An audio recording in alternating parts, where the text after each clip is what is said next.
Hello guys, পৃথিবীতে এত রাহুল আছে আরেক রাহুলের আরেকটা ভিডিও। আজকের এই ভিডিওটা কি নিয়ে হতে চলেছে তোমার টাইটেল আর থাম্বনেল দেখে নিশ্চয়ই বুঝে গেছো। হ্যাঁ, আজকে আমি চলে এসেছি বাঁকুড়া বাজবাগান নতুন চটির যে ওভারব্রিজ হচ্ছে তার ঠিক সামনে। আর আজকের এই ভিডিওর মাধ্যমে তোমাদের কিছু আপডেট দেবো, যেমন এখানে কোন রুটের বাসগুলো চলবে এবং কবে উদ্বোধন। এই ব্রিজে দেখাবো তোমাদের নতুনত্ব কি তৈরি হয়েছে। চলো এবার আমরা দেখে নেবো যে ব্রিজে কোথায় শুরু হয়েছে এবং কোথায় গিয়ে শেষ হয়েছে।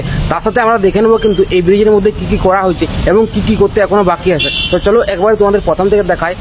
এই বাঁকুড়া বাজবাগান নতুন চটি ওভারব্রিজের সম্পর্কে যদি জানতে একটু হলেও তোমার ইচ্ছা থাকে তাহলে অবশ্যই ভিডিওটা পুরোটা দেখো, ভিডিওটা স্কিপ করে যাও না, তাহলে তো অনেক কিছু মিস করে যাবে। তো চলো তোমাদের প্রথম থেকে আগে দেখাই। সো এখন আমি চলে এসেছি ব্রিজের একেবারে সামনে, যেখান থেকে ব্রিজটা অ্যাকচুয়ালি শুরু হচ্ছে। তো সেই জায়গায় আমি এখন চলে এসেছি এবং তোমাদের দেখাই যে ব্রিজটা অ্যাকচুয়ালি কোথা থেকে শুরু হচ্ছে। এই হচ্ছে সেনকো গোল্ড অ্যান্ড ডায়মন্ড, তার ঠিক সামনেই কিন্তু ওভারব্রিজটা শুরু হচ্ছে। আর ওভারব্রিজে কিন্তু সমস্ত রকম কাজ একবারে কমপ্লিট বলতে পারো, যেমন এখানে সোলার লাইট থেকে বলতে পারো যে কালার, যে ব্রিজের মধ্যে যে কালারটা করা হয় সেটাও কিন্তু একেবারে তৈরি হয়ে গেছে। আর সাথে সাথে দেখতে পাবে যে তার পাশে যে সোলার লাইটগুলো দেওয়া আছে তার সাইডে কিন্তু মিটার বক্সও লাগানো হয়েছে, যাতে কোনো মানুষ যাতায়াত করতে না পারে এবং কোনো যানবাহন যাতায়াত করতে না পারে, সেই কারণে কিন্তু ব্যারিকেড দিয়ে রাস্তাটা বন্ধ করা হয়েছে এই মুহূর্তে। আর আমরা যদি এদিকে চলে যাই তাহলে চলে যাচ্ছি কাঠজুড়িডাঙ্গা বাস স্ট্যান্ড, সেই সমস্ত জায়গাতে আমরা পৌঁছে যাব আরামসে। আর মানুষ এখন কিভাবে যাতায়াত করছে তোমাদের দেখাই। সো এই সাইডে একটা রাস্তা করা হয়েছে আর ওই সাইডে একটা রাস্তা করা হয়েছে, এইভাবে মানুষ কিন্তু এখন যাতায়াত করছে।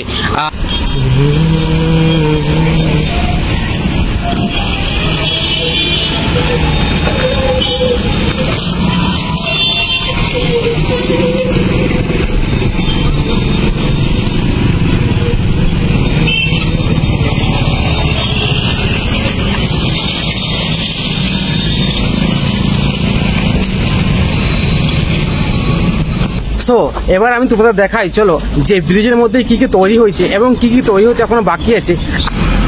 সো এই জায়গাটা তোমরা হয়তো অনেকে চিনতে পারবে, এই জায়গাটা তোমাদের আমি দেখিয়ে দিই যে জায়গাটা কোথায়। তো এই জায়গাটা হচ্ছে যে তোমার বাঁকুড়া কাঠজুড়িডাঙ্গার যেখানে দুর্গাপুজো হয় আর কি প্রতিটা বছর, এটাই সেই জায়গা। আর এদিকে যেটা চলে যাচ্ছি আমরা ব্রিজের প্রথম দিকটা, আর এটা হচ্ছে যে দুর্গা মন্দির। আর তার ঠিক সামনেই শর্টকাটের একটা রাস্তা করেছে, যেটার মাধ্যমে আমরা খুব সহজেই ব্রিজের শেষ প্রান্তে এবং প্রথম প্রান্তে পৌঁছে যাব। আমরা যেদিকে যেতে চাই কিন্তু এই ব্রিজের এই শর্টকাটের মাধ্যমে কিন্তু আমরা পৌঁছে যাব। আমরা যেখানে যেতে চাই আমরা এই ব্রিজের যে জায়গাটা করা হয়েছে সামনেই শর্টকাটের রাস্তাটা বলতে পারো, সিঁড়ির মধ্যে দিয়ে কিন্তু আমরা উঠে গেলেই ব্রিজে উঠে যেতে পারবো। তো এখন আমি আছি ব্রিজের একবারে মধ্যেখানে। আর একটা জিনিস এখানেও আমার চোখে পড়লো, তোমাদের দেখাই আমি জিনিসটা। এইখানে তোমরা দেখতে পাবে যে অনেকগুলো পাইপ কিন্তু লাগানো হয়েছে। এই পাইপগুলো লাগানো হয়েছে কি কারণে তোমাদের আমি বলে রাখি। তো অনেক সময় কি হয় যে বৃষ্টির সময় ব্রিজের মধ্যে জল জমে যায়, তো এগুলো ওই কারণে লাগানো হয়েছে যাতে ব্রিজের মধ্যে জল না জমে থাকতে পারে। এই পাইপের মাধ্যমে দিয়ে কিন্তু জলটা বেরিয়ে আসে, তো সেই কারণে কিন্তু এই পাইপগুলো লাগানো হয়েছে। এই ব্রিজটা সম্পর্কে আরও কিছু তথ্য তোমাদের আমি দিয়ে রাখি, যেমন এই ব্রিজের মধ্যে কিন্তু ফুটপাথ নেই। দ্বিতীয়ত এই ব্রিজে কোনো রকম আড্ডা মারা চলবে না। আর 3 নম্বর, এই ব্রিজটা কিন্তু সত্যিকার ব্রিজের মতো নয়, যেহেতু এটা মেন রোড এবং বাইপাস রোডের যে সমস্ত যানবাহনগুলো যাতায়াত করবে সেই কারণে কিন্তু এই নিষেধাজ্ঞাগুলো অবশ্যই তোমাদেরকে মেনে চলতে হবে। সো এই কথাগুলো তোমাদের যেমন মাথায় থাকে, না হলে তোমরা যদি সত্যিকারের ব্রিজের মতন করো তাহলে কিন্তু জরিমানা হতে পারে।